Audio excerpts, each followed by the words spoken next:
दोस्तों, किसी ने क्या खूब कहा है कि मुश्किलों से भाग जाना बहुत आसान होता है।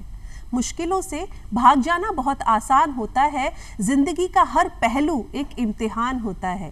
डरने वालों को कुछ भी नहीं मिलता जिंदगी में, और लड़ने वालों के कदमों में पूरा जहान होता है।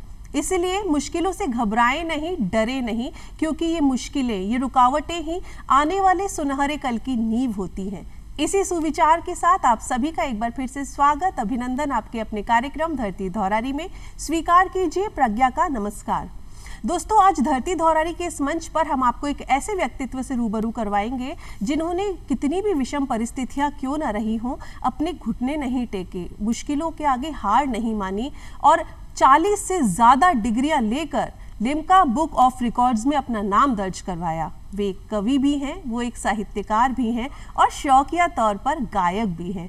तो आइए बिना वक्त गवाए स्वागत करते हैं हमारे आज के मेहमान का। हमारे साथ आज है कवि साहित्यकार सुरेश कुमार श्रीचंदानी जी। सुरेश जी, आपका बहुत बहुत स्वागत है धरती धौरारी में। आज आप इस मंच पे आए हैं, बहुत सी आपसे बातें करेंगे, बहुत सी कविताएं भी सुनेंगे, आपकी जीवन यात्रा पर भी प्रकाश डालेंगे। लेकिन आज इस मंच पर आकर आपको कैसा लग रहा है, सबसे पहले ये जानना चाहेंगे। मुझे इस मंच के माध्यम से दूरदर्शन के श्रोताओं से बात करने का अवसर मिल रहा है। मेरे जीवन यात्रा के बारे में जो बातें होगी, मैं वैसे भी अपने जीवन में यही कोशिश करता हूँ कि मैं जो कुछ भी किसी भी प्रश्न का उत्तर दूँ वो तत्संगत होना चाहिए जी। तो मैं ज़्यादातर अपने लाइन पे रहता हूँ और लाइन से डिविएट करने से बचने की कोशिश करता हूँ। मैं यही कोशिश करूँगा कि मैं इस तरह की बातें करूँ जो सारगर्भित हो। जी बिल्कुल। सर, आप एक कवि हैं, एक साहित्यकार हैं, एक गायक भी हैं। हम इन सब पहलुओं पर चर्चा करेंगे, लेकिन एक कवि और साहित्यकार होने के नाते मैं यहाँ जानना चाहूँगी कि किन क्षेत्रों में आप लिखना ज़्यादा पसंद करते हैं। लिखने की क्या आपके क्राइटेरियाज होते हैं, किन विषयों पर लिखना ज़्यादा पसंद करते हैं? मैं भारत सरकार की कंपनी ओरिएंटल इंश्योरेंस में हिंदी अनुवादक पद पे जब काम कर रहा था जी, तो मेरे मन में हिंदी की सेवा करने की भावना जगी। उसमें सबसे पहले आया कि जो कविता में मैं अपनी कलम चलाऊं। जी। कविता में मैंने जब एमए हिंदी किया था, एमए अंग्रेजी किया था, तो मैंने सारे विषय, सारी विधाएं पढ़ी थी, लेकिन मैंने ज़्यादा रुचि रखी देशभक्ति की कविताओं में। जी। तो शुरू में मैं कविता को डीप अप्रोच से लेता था। उसके बाद मैंने लेखन का काम शुरू किया। लेखन भी जब मैंने विचार किया कि हिंदी की सेवा ही करनी है, तो पहले तो मैं जो है सोच रहा था 10 नाटक लिख लूँगा, 10 एकांकी लिख लूँगा, 10 निबंध संग्रह लिख लूँगा, कविता संग्रह लिख लूँगा। अलग अलग विधाओं में मैं अपनी कलम चलाना चाहता था, लेकिन कुछ परिस्थितियों ने इस तरह से मेरे सामने माहौल उत्पन्न किया और मेरी अंतरात्मा ने भी जो कहा कि रस साहित्य के बजाय ज्ञान साहित्य पे कुछ कलम चलाई जाए जी। तो मैंने चिंतन करना शुरू किया था। मैं ज्ञान साहित्य में एक विषय लेकर के बैठा, आत्मिक व्यक्तित्व का विकास। आत्मिक व्यक्तित्व का, जिसको हम इनर पर्सनालिटी डेवलपमेंट कहते हैं। बिल्कुल। जो बाहर की पर्सनालिटी है उसका जो महत्व है वो अपनी जगह है, लेकिन अंदर की जो पर्सनालिटी है उसका महत्व उससे ज़्यादा माना गया है। बिल्कुल। शरीर से अधिक महत्व मन का है, मन से अधिक महत्व बुद्धि का है, बुद्धि से भी अधिक महत्व आत्मा का है जी। इन 4 चीज़ों को लेकर, इन 4 विषयों को लेकर के मैंने चिंतन मनन शुरू किया जी।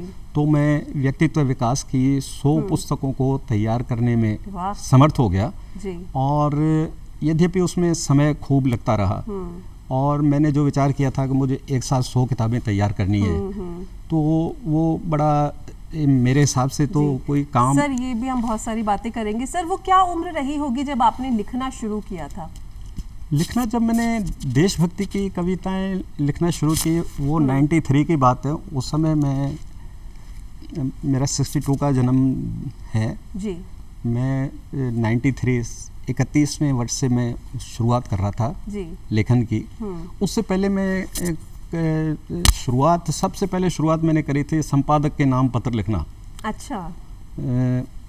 अजमेर में न्याय अखबार था, नवज्योति अखबार था, उसमें मैं संपादक के नाम से पत्र लिख करके पहले प्रैक्टिस करता था कि मेरी किस तरह से भाषा शैली है, क्या लेखनी है, क्या किस तरह से अपने विचारों को व्यक्त किया जाता है। जी। अभिव्यक्ति का स्तर बढ़ाने के लिए मैंने शुरुआत वहीं से की थी। जी। फिर कुछ लेख भी लिखे थे मेरे लेख छपे थे, पत्र पत्रिकाओं में लेख छपते रहते थे। और जैसे मैं हिंदी की सेवा को आजीविका के रूप में अपनाने बैठा तो मेरी जिम्मेदारी बढ़ गई। बिल्कुल। फिर मैंने कहा कि हिंदी भाषा के जो क्षेत्र हैं, अलग अलग साहित्य की भाषा है, फंक्शनल भाषा है, विश्व भाषा है, राजभाषा है, इन सभी क्षेत्रों में अपनी तरफ से जो कर सकते हैं किया जाए। जी। और सर कुछ रचनाएं मैंने भी आपकी पढ़ी हैं और कई रचनाओं में देश प्रेम का झलक देखने को मिलती है, और उन्हीं में से एक आपकी रचना है भारत भारतीयता भारतीय नायक। जी जी। ये हम ज़रूर सुनना चाहेंगे। आपकी खुद की लिखी हुई रचना है और बहुत खूबसूरत है, मैंने पढ़ी है, लेकिन हम चाहते हैं हमारे दर्शक भी ये खूबसूरत सी रचना सुने। भारत भारतीयता भारतीय नायक ये पुस्तक है जी।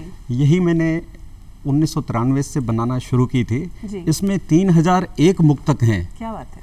मनहरण मुक्तक जी। जो प्राचीन भारतीय साहित्य की कंसेप्ट है जी। मनहरण मुक्तक, उसमें सबसे ऊपर का जो सबसे ऊपर जो पंक्ति है उसमें 16 वर्ण है। अच्छा। और नीचे वाली पंक्ति है उसमें 15 वर्ण है जी। ये जो मैंने पुस्तक तैयार की जी। जीवन के जो भी उतार चढ़ाव होते हैं उसमें ये कभी बनती कभी नहीं बनती, कभी बनती कभी नहीं बनती, तो मैं एक डायरी बना करके कुछ कुछ मुक्तक उसमें लिखता चला जाता था, फिर भूल भी जाता था, फिर कोई लंबा गैप भी आ जाता था। आखिरकार जब मैंने विश्व हिंदी सम्मेलन अटेंड किया 1999 में, वहाँ पर मेरी मॉरिशस के राष्ट्र कवि साहब डॉक्टर ब्रजेंद्र सिंह मधुकर भगत जी, उनसे व्यक्तिगत रूप से काफ़ी वार्तालाप हुई और मैंने उनसे जानने की कोशिश की कि वो मॉरिशस के राष्ट्र कवि हैं, राष्ट्र के बारे में क्या क्या उनकी रचनाएं हैं और इसकी मूल संकल्पना क्या है। तो मुझे जो उनका वहाँ से मार्गदर्शन मिला जी। उसने मुझे यहाँ आकर के प्रैक्टिकली इस काम को अंजाम देने में काफ़ी मदद की। मैं वहाँ सम्मेलन से जैसे ही आया 3-4 महीने में मैंने ये पुस्तक तैयार कर ली। तब इस पुस्तक को 7 साल हो रहे थे। अच्छा। हाँ, 7 साल हो रहे थे उसको। जैसे मैं छोटे छोटे मुक्तक बना के तैयार करके छोड़ जाता था और फिर उनको पहले रफ बनाता, फिर फेयर करता, रफ बनाता, फेयर करता, तो ये जो प्रोसेस चलता रहा इसमें 7 साल हो गए। और इस पुस्तक को जब मैंने तैयार कर लिया तो मैंने ये विचार किया कि जो हमारे महानुभाव हैं उनसे इस पे विचार आमंत्रित करके देखूं कि ये पुस्तक किसको कैसी लगती है। इसी दरमियान कोई मेरे मन की बात ऐसी रही कि मैंने कहा अपने जो APJ अब्दुल कलाम साहब हैं वो युवाओं को काफ़ी बढ़ावा देने का काम करते हैं। मैंने मेरी पुस्तक उनके पास भेजी जी। और मैंने टेलीफोन पे भी बात की उनसे। क्या बात है। टेलीफोन पे मेरी बात की, वो अंग्रेज़ी में बात करते हैं जी। हिंदी नहीं जानते जी। यहाँ तक कि ये जो पुस्तक है मैंने जब भेजी उनको तो इसका भी अनुवाद किसी से करा करके अच्छा उन्होंने अनुवाद कराया और अपने विचारों से मुझे अवगत कराया कि Shri Chandani, I enjoyed reading of your poem book Bharat Bharatiyata Bharatiya Nayak. You have made good efforts to bring our Indian civilisation. This will inspire our younger people to work hard and do developed nation। जी, बहुत बढ़िया। तो इस तरह की जो मेरे को प्रतिक्रिया मिली, मेरा मनोबल बढ़ा जी। मैंने और कईयों से, हमारे अजमेर यूनिवर्सिटी में कुलपति साहब थे जी। उन्होंने भी अपने विचारों से मुझे अवगत कराया जी। तो सर जब missile man of India doctor APJ Abdul Kalam ji ने आपकी किताब की, आपकी रचनाओं की इतनी सराहना की, तो सर इसमें से कोई रचना हम भी सुनना चाहेंगे। जी जी जी। अभी ये G20 का जो एक स्लोगन है democracy of mother of democracy, जी। हमारा जो भारत है लोकतंत्र की जननी है। जी इस पे गणतंत्र पे मेरी एक कविता है, जी भारतीय करते भारती का राज तिलक, अब भारतीय ही हैं हिंद के संचालक। जी। यहाँ पे हर शय का मालिक बना है तिरंगा, वाह। हो चला है इसका हर कण बहुरंगा। जी अब को ही एक जन न कहलाता है हिंद, यहाँ कोटि कोटि कंठ कहते हैं जय हिंद। वाह। भारतीय को ही है भारत पे शासन का हक, न रुकता भारतीयकरण तैरक। वाह सर, बहुत बढ़िया, बिल्कुल सही कहा कि भारतीय को ही है भारत पर शासन का अधिकार। सर, ये इस तरह की पुस्तकें आपने लिखी हैं और मुझे लगता है कि आजकल की जो युवा पीढ़ी है उनको ये पुस्तकें ज़रूर पढ़नी चाहिए। भारतीयता और उनमें जागृत होगी, देश प्रेम और जागृत होगा। सर, एक आपकी पुस्तक थी बीमा परिभाषा कोश, ये भी काफ़ी फेमस रही है, ये मैंने सुना है। इसके बारे में बताएं, ये कैसे इसकी पूरी जो रूपरेखा थी कैसे बनाई आपने, किस तरह से मानस बना इस पुस्तक को निकालने का, क्योंकि एक पुस्तक निकालना कोई आसान काम नहीं है। बहुत सारी मानसिकताएं चलती हैं, उन सबको इकट्ठा करके आपको शब्दों के रूप में संग्रहित करना होता है।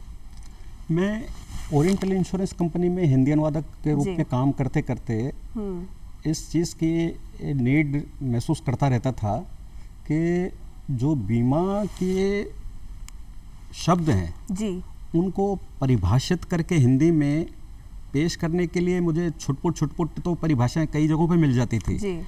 लेकिन इसकी एक पुस्तक जो होनी चाहिए बीमा परिभाषा कोश, उसकी मैंने बहुत खोजबीन की, वो मुझे कहीं नहीं मिली। मैंने बहुत सारी लाइब्रेरियों में तलाश की जी। यहाँ तक कि इस काम को विशेष रूप से करने के लिए जो भारत सरकार ने वैज्ञानिक तकनीकी शब्दावली आयोग बना रखा है जी, उसके पास भी ये किताब नहीं मिली।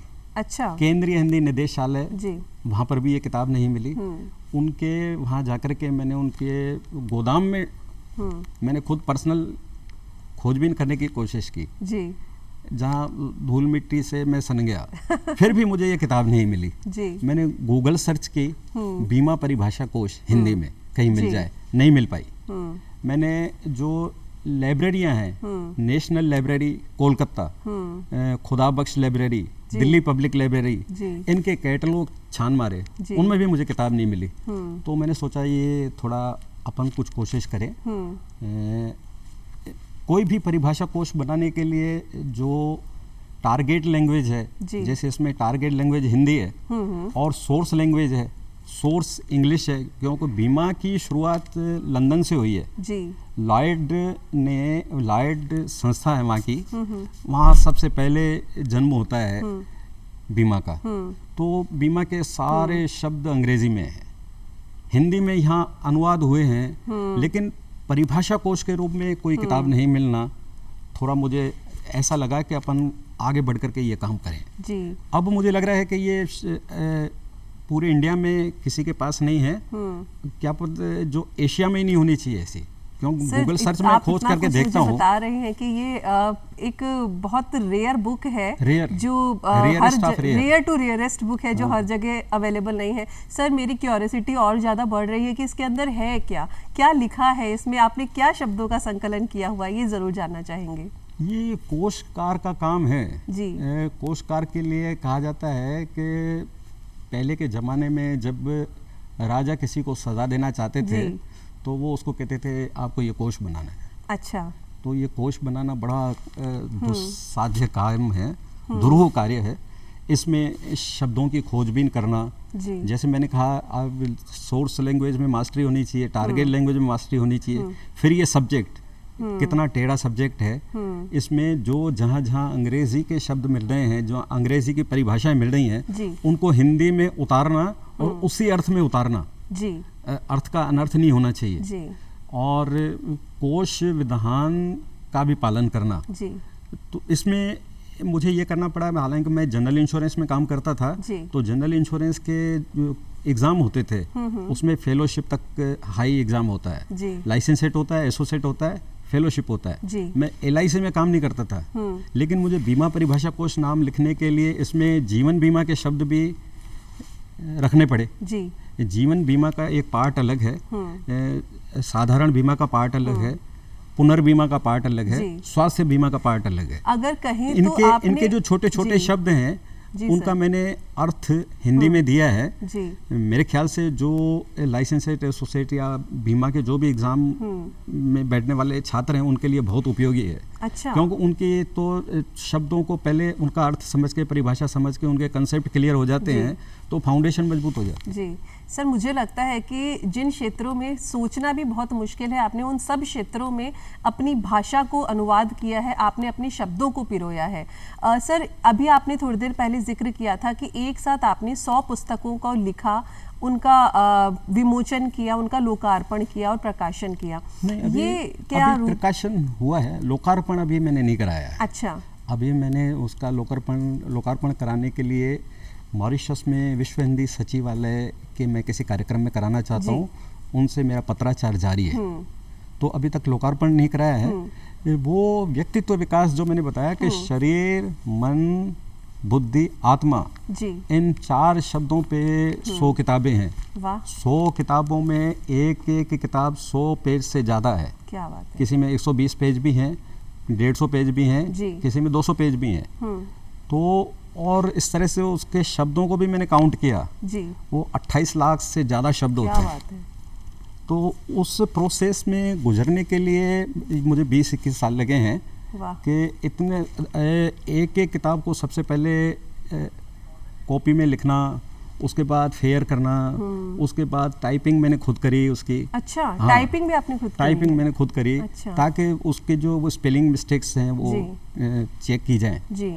स्पेलिंग चेकर आजकल है नहीं इसमें। प्रूफ रीडिंग मैंने की। जी। प्रूफ रीडिंग के अलावा जब मैंने बाजार से उसको प्रकाशन कराने का काम किया तो बार बार उसमें जो गलतियां वो कर देते थे ऑपरेटर, उनको भी ठीक में नहीं किया। वाह।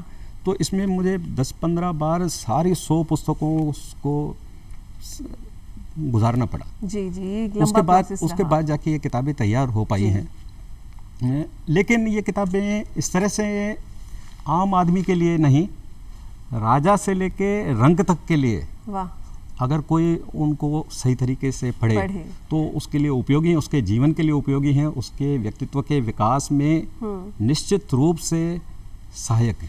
सर, आपने बताया कि उन पुस्तकों में व्यक्तित्व विकास पर आपने लिखा है। जी। सर, कोई कविता है या कोई रचना है तो हम सुनना चाहेंगे। रचना उनमें ऐसा है कि मैंने उनका जो फॉर्मेट बनाया है, सबसे पहले जैसे वो हैं आत्मा से रिलेटेड मेरी किताब है आत्महीनता। आत्महीनता के बाद फिर आत्मविस्मृति। अच्छा। आत्मसम्मान जी। आत्मनिर्भरता जी। आत्मविश्वास, आत्मदर्शन जी। आत्मनिरीक्षण, आत्म अनुसंधान, आत्म सुधार, अच्छा। आत्म शुद्धि जी। आत्म नियंत्रण, आत्म अनुशासन, आत्मिक शक्ति संरक्षण, आत्मिक साधकरण, आत्म ज्ञान, आत्म विजय जी। आत्मोद्वार। ये आत्मा से रिलेटेड मेरी 19 किताबें हैं। अरे वाह। और ये भी किताबें कहीं मिलती नहीं है इस तरह की। आत्मोद्धार की मिल जाएगी, आत्म साधकरण की नहीं मिलेगी, आत्मानुशासन की नहीं मिलेगी, आत्मविश्वास की तो बहुत सारी मिल जाएंगी, आत्मनिर्भरता पे नहीं मिलेगी। तो मैंने कुछ तो इनमें जो शास्त्रीय बातें हैं जी। वो ली हैं, और जो मैंने जीवन भर के रियल लाइफ सेटिंग के उदाहरण देखे हैं जी। मैंने उनमें जो जो अनुभव किया है उनको वहाँ जोड़ करके मैंने ये किताबें तैयार की है। मेरे फादर साहब सुबह सुबह एक प्रार्थना करते थे जी। अपनी पैंजी हलंदी हलाए जा, हमारे सिंधी भाषा में पैंजी हलंदी हलाए जा, कंहिंजी मोथाजी न ॾिजां जी। तो उनका मतलब था कि प्रभु मुझे अपने ही शक्ति से चलाना और मुझे किसी पे निर्भर नहीं होना पड़े। वाह। तो वो जो शब्द मुझे क्लिक कर गया, मैंने उस पर एक पुस्तक तैयार करी, आत्मनिर्भरता वरण जी। इस तरह से जो ये पुरानी हमारी संस्कृति है और उसमें जो पुरानी कंसेप्ट हैं, इसकी व्याख्या करने वाले बहुत सारे पुराने लोग हैं, तो उनको अंग्रेजी नहीं आती। अच्छा। और आधुनिकता के साथ वो उसको एक्सप्लेन नहीं कर पाते जी। मैंने कोशिश की कि प्राचीनता और नूतनता दोनों का संगम मेरी पुस्तकों में होना चाहिए। बिल्कुल बिल्कुल सही है। सर, यहाँ पर एक बात मैं ज़रूर पूछना चाहूँगी कि आप एक कवि हैं, एक साहित्यकार हैं। बतौर कवि और साहित्यकार भाषा कितना मायने रखती है लेखन में? भाषा, मुझे ऐसा लगता है जैसे आप अभी बात कर रहे हैं या जो आपने अभी जो भी रचनाएं सुनाई हैं उनमें बहुत सरल और सहज भाषा है जो एक आम इंसान भी समझ सकता है। तो भाषा का क्या प्रारूप होना चाहिए? भाषा संस्कृति का पार्ट है जी। किसी भी भाषा को समझने के लिए उस संस्कृति को समझना पड़ता है। बिल्कुल। जैसे हिंदी भाषा है, डॉक्टर भारतेंदु हरिश्चंद्र ने हिंदी हिंदुस्तान की संकल्पना दी थी। बिल्कुल। तो हिंदी को भी समझने के लिए हिंदुस्तान को भी समझना पड़ेगा, हिंदू को भी समझना पड़ेगा, हिंदू संस्कृति को भी समझना पड़ेगा जी।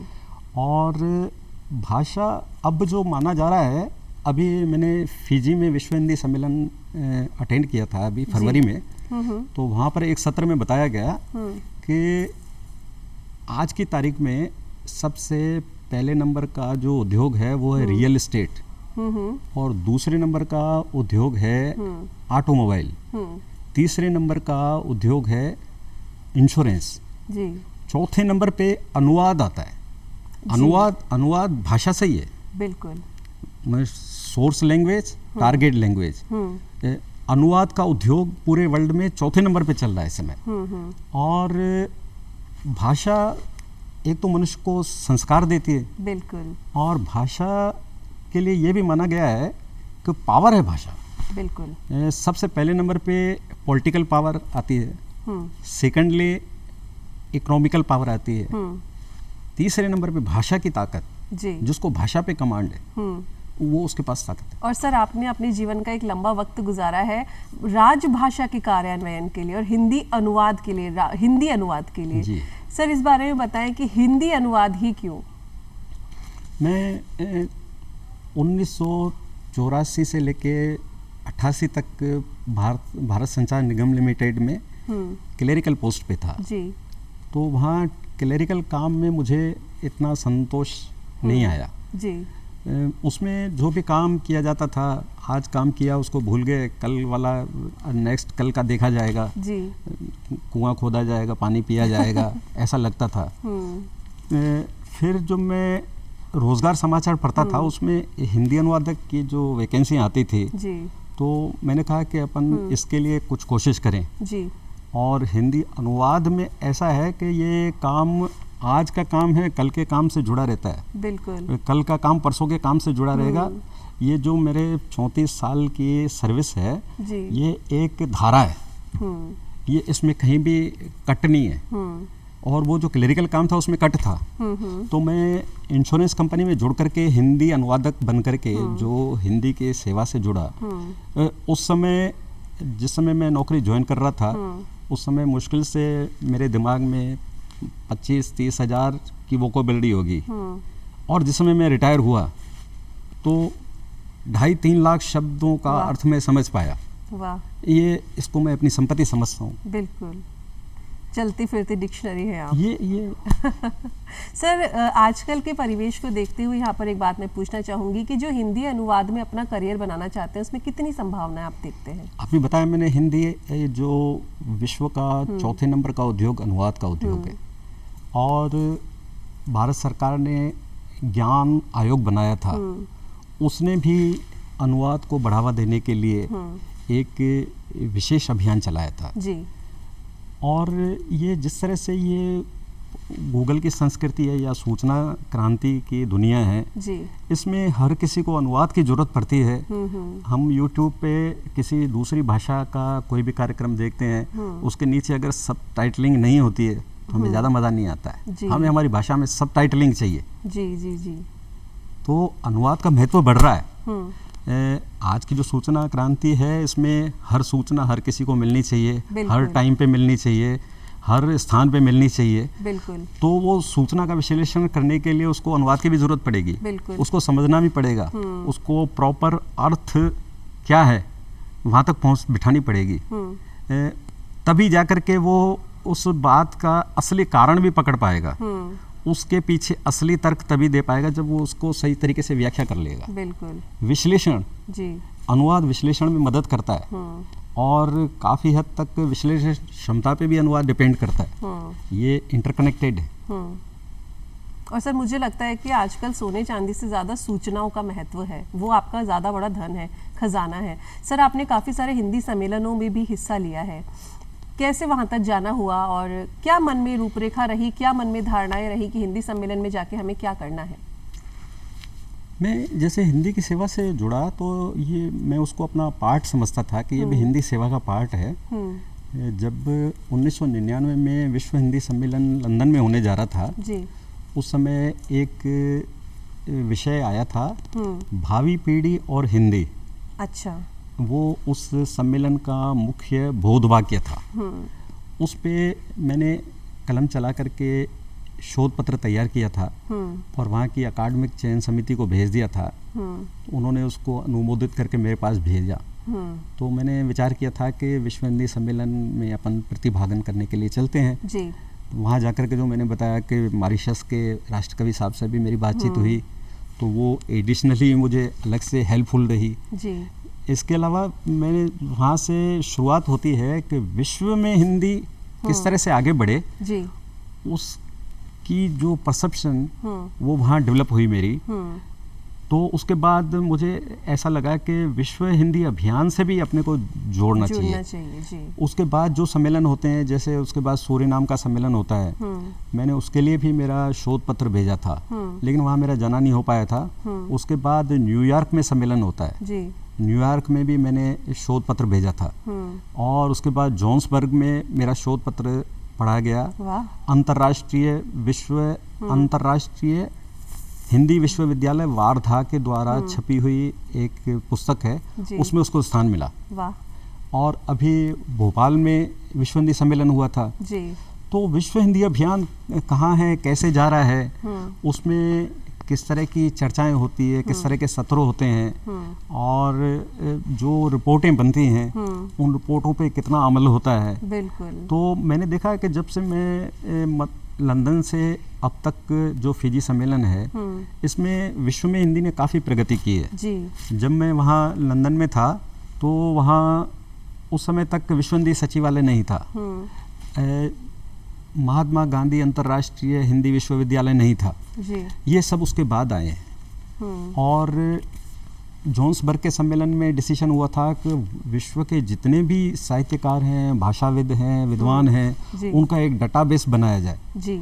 ये सब जो विश्व हिंदी में आगे बढ़ कर के जो हिंदी के चरण हैं विश्व हिंदी अभियान से जुड़ने पे इनसे अपडेट होना बिल्कुल ये मेरे इस जुड़ाव के कारण संभव हो पाया। जी जी सर, बहुत अच्छी बात है। और सर ऐसा कहते हैं कि learning is a life long process और इसको आपने प्रूफ करके दिखाया है।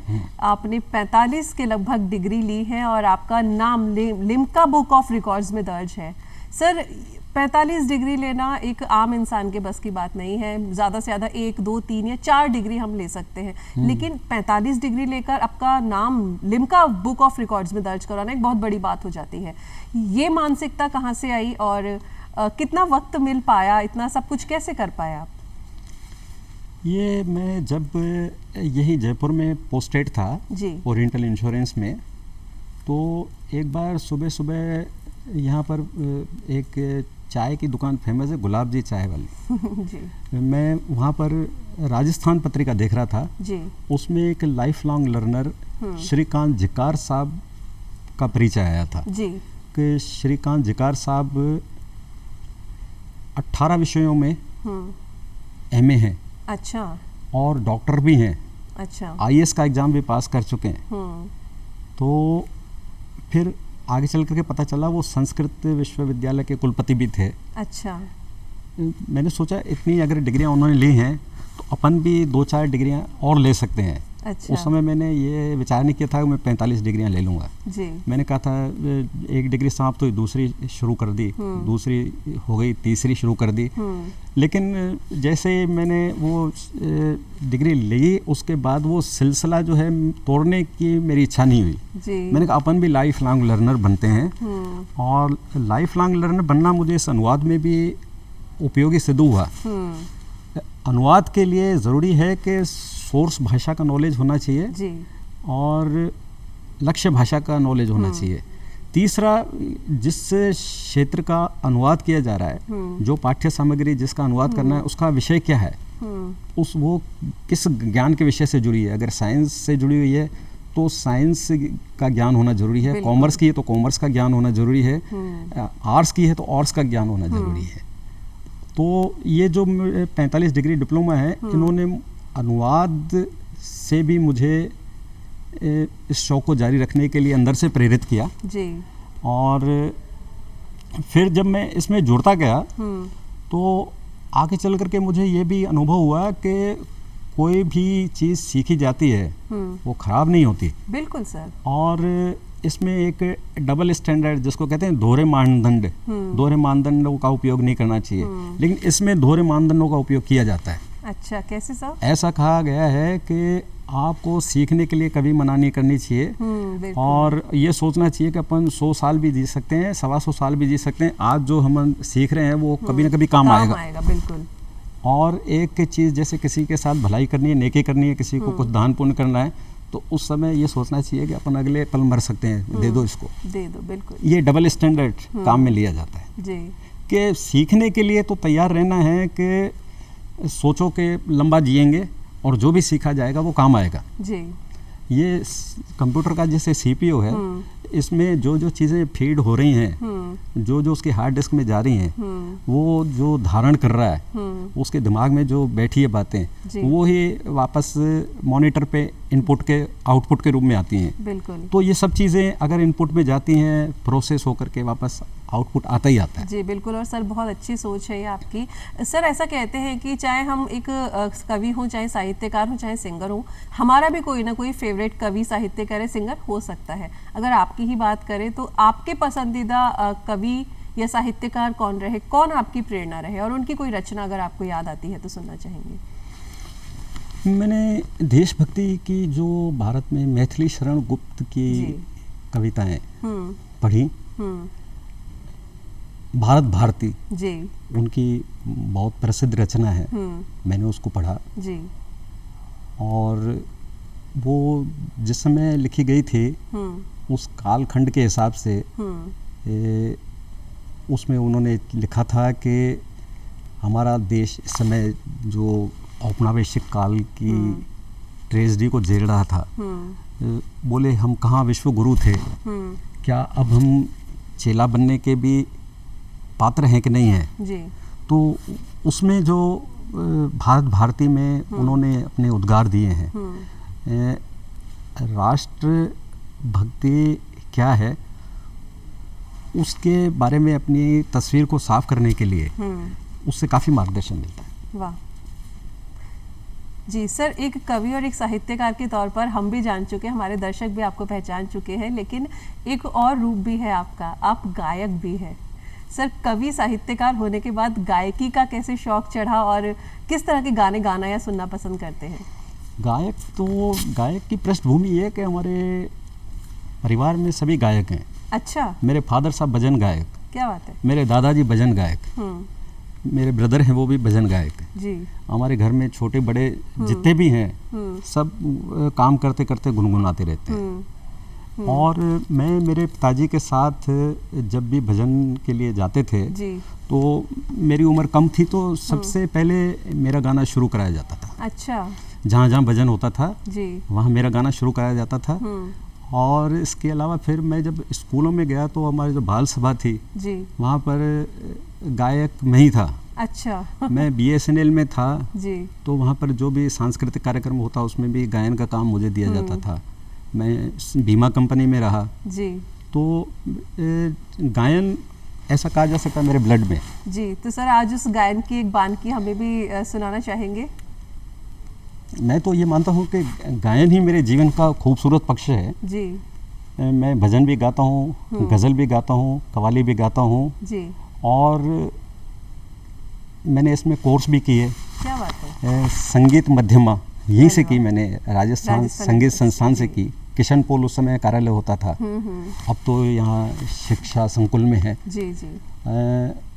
कोर्स भी किया और मैं प्रैक्टिस जो नौकरी में रहने के कारण ज़्यादा समय नहीं दे पाता था जी, मैं सुन करके अपनी कला को डेवलप करने की कोशिश जी। करता था।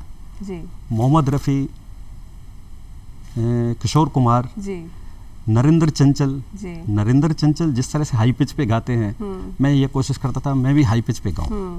मोहम्मद रफ़ी के हाई पिच के गाने बहुत सारे हैं, बहुत सारे हैं। और महेंद्र कपूर जी देशभक्ति के सर, गीत। आपने जिन महान गायकों का नाम लिया है उनकी कोई खूबसूरत सी गजल, भजन या कोई गीत अगर सुनाना चाहें तो सुनना चाहिए। आपने सुना होगा वो मेरे देश की धरती। बिल्कुल सर, और वो बहुत खूबसूरत उसमें गाना जो है। सबसे तीसरा अंतरा है, ये बाग है गौतम नानक का, खिलते हैं अमन के फूल यहाँ, वाह। खिलते हैं अमन के फूल यहाँ। गांधी सुभाष टैगोर तिलक, ऐसे हैं चमन के फूल यहाँ, ऐसे हैं चमन के फूल यहाँ। रंग हरा हरी सिंह नलवे से, रंग लाल है लाल बहादुर से, रंग बना बसंती भगत सिंह, बना बसंती भगत सिंह। रंग अमन का वीर जवाहर से, अमन का वीर जवाहर से। ओ मेरे देश की धरती,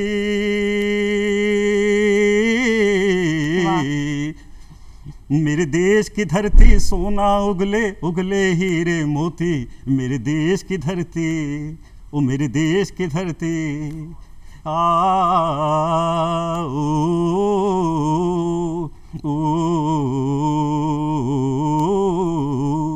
बहुत बढ़िया सर, बहुत बढ़िया। देश मेरे प्रेम। गुरुजी थे अजमेर में, जी सुरेश त्रिवेदी साहब। जी उनके जीवन का परिचय राजस्थान के संगीतकार उनमें है।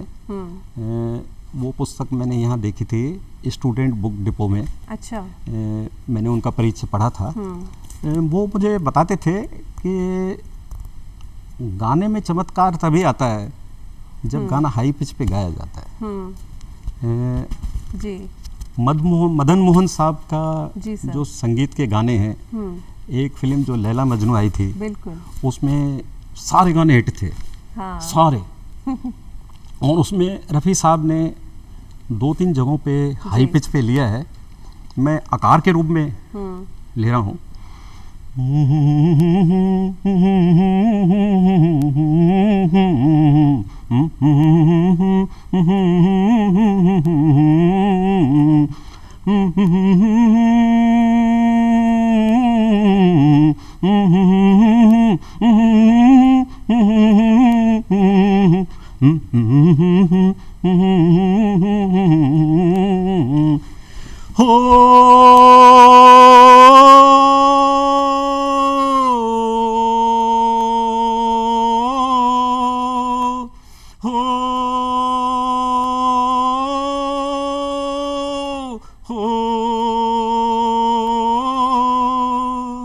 सर बहुत बढ़िया सर, बहुत ही अच्छा लगा आपसे बात करके।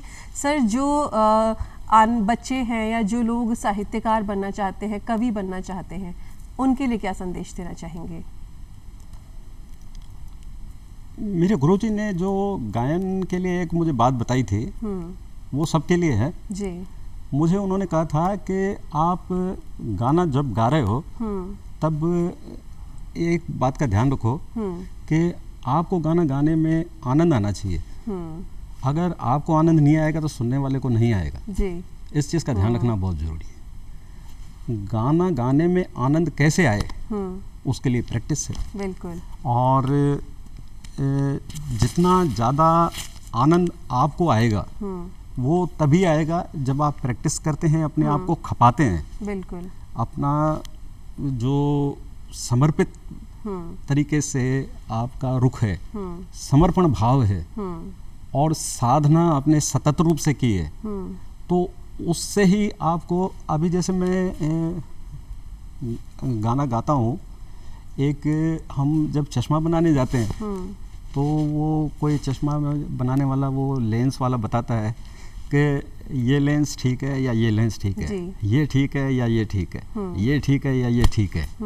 तो जब हमें बिल्कुल एक्यूरेट हमारी नज़र के हिसाब से वो लेंस मिलता है तो हम कहते हैं हाँ हाँ हाँ यही ठीक है, ये ठीक है जी। तो गाना गाने में भी यही है कि गाने की बार बार प्रैक्टिस करके उसको अलग अलग एंगल से उसको पेश करते, उसका रियाज में जब टू द पॉइंट या जो उस पॉइंट जिसको कहते हैं वो बात जी वो बात होनी चाहिए। जी। और जो सर जो कवि बनना चाहते हैं और साहित्यकार बनना चाहते हैं उनके लिए क्या कहना चाहेंगे?